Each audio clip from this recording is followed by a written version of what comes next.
नमस्कार मंडळी, मी सुनीता सुनीस किचनमध्ये तुमचं खूप खूप मनापासून स्वागत करते। तर आज आपण बनवणार आहोत रक्षाबंधन स्पेशल बदाम मिल्क पेढा, जे अगदी सोप्या पद्धतीने घरच्या घरी आपण बनवून तयार करू शकता।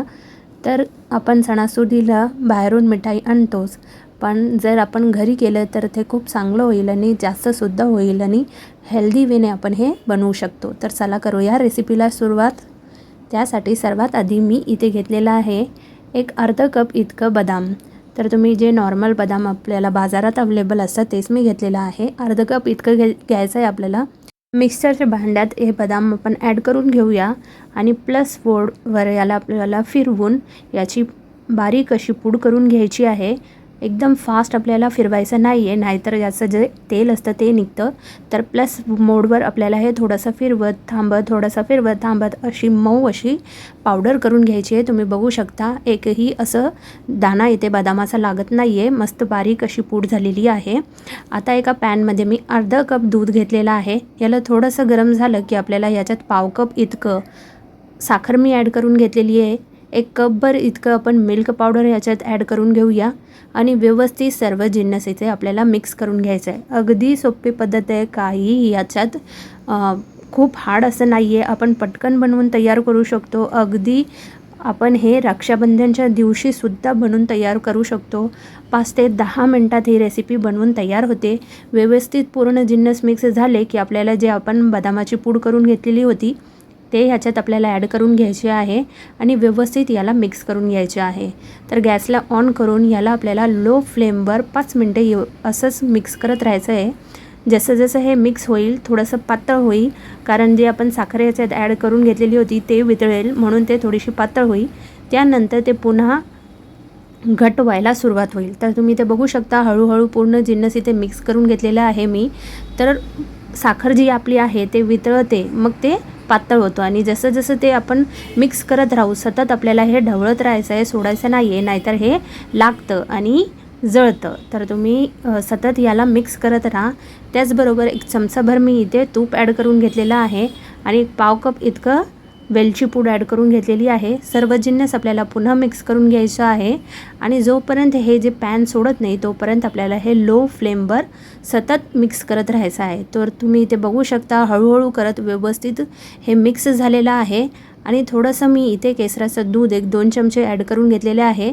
याने काय होतं, कलर आणि चव दोन्ही खूप छान येते। हे तुमच्याकडे अवेलेबल असेल तर तुम्ही टाकू शकता किंवा स्किपसुद्धा करू शकता।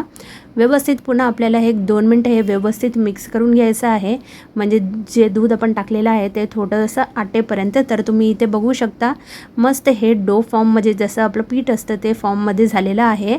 आता हे आपलं पेढे बनवायला आपण अगदी सोप्या पद्धतीने बनवू शकतो। तर एका डिशमध्ये आपल्याला हे काढून घ्यायचं आहे। तुम्हाला थोडंसं पातळ वाटत असेल तर 5 मिनिट आपल्याला हे पंख्याच्या खाली थोडंसं थंड व्हायला सोडायचं आहे। एकदा थंड झालं की तुम्ही इथे बघू शकता मस्त हे थोडंसं घट्ट होतं, तर पेढे अगदी सहजपणे हे बनवून तयार होतं। तर चला आपण आता पेढे बनवून घेऊया। तर पेढ्यांचा शेप तुम्हाला हवा असेल तसं तुम्ही देऊ शकता, छोटे मोठे किंवा थोडेसे आपण रोलसारखे सुद्धा याला करू शकता। तर मी याला पेढेसारखा शेप देत आहे, तर तुम्ही तुमच्या आवडीचा शेप इथे देऊ शकता। तर अगदी सोप्या पद्धतीने बनतं, काही ह्याच्यात हार्ड नाही आहे, पटकन बनवून तयार होतं। तर तुम्ही ते बघू शकता पेढे असं मी बनवून घेतलेलं आहे आणि माझ्याकडे हे डिझायनर आहे, याच्याने मी याच्यावर थोडंसं असं डिझाईन करते। तर तुम्ही ते बघू शकता मस्त दिसायला सुद्धा छान दिसतं। हे जे डिझायनर आहे हे तुम्ही बाजारात आपल्याला हे सहजपणे उपलब्ध असतं मार्केटमध्ये। तर तुम्ही इथे बघू शकता व्यवस्थित हे आपलं मस्त छान असं पेढा बनवून तयार झालेला आहे। सर्व पेढे मी इथे तयार करून घेतलेले आहे। आता हे जे शेपर आहे आणि मी याच्यावर थोडंसं डिझाईन करते, मग म्हणजे अगदी बाजारासारखे आपले पेढे मस्त छान दिसतील। टेस्टला तर एकदम भारी आहेच, दिसायला सुद्धा छान दिसलं की मग कसं बघण्याला सुद्धा ते आनंद वाटतं। तर तुम्ही इथे बघू शकता मस्त छान अशी याच्यावर डिझाईन आलेली आहे। तुम्ही सुद्धा अगदी सहजपणे घरच्या घरी अगदी 10 मिनिटात हे पेढे बदाम मिल्क पेढा बनवून तयार करू शकता। तर तुम्ही बघू शकता मस्त छान झालेले आहे। आता याच्यावर गार्निश म्हणून मी थोडंसं पिस्ता ॲड करून घेत आहे. तुम्हाला हवं असेल तर तुम्ही काजूची पूड किंवा बदाम काहीही तुम्ही याच्यावर ॲड करू शकता. तर तुम्ही बघू शकता शेप किती छान आलेला आहे. याच्यावर जे डिझाईन आहे ते किती छान दिसत आहे, कलर आलेला आहे आणि टेस्टलासुद्धा भन्नाट आहे. तर तुम्हीसुद्धा ही रेसिपी एकदा नक्की ट्राय करा. तर या रक्षाबंधनला तुम्हीसुद्धा घरच्या घरी अगदी सोप्या पद्धतीने हा बदाम मिल्क पेढा बनवून तयार करू शकता. खूप सोपी रेसिपी आहे आणि खूप टेस्टी आहे.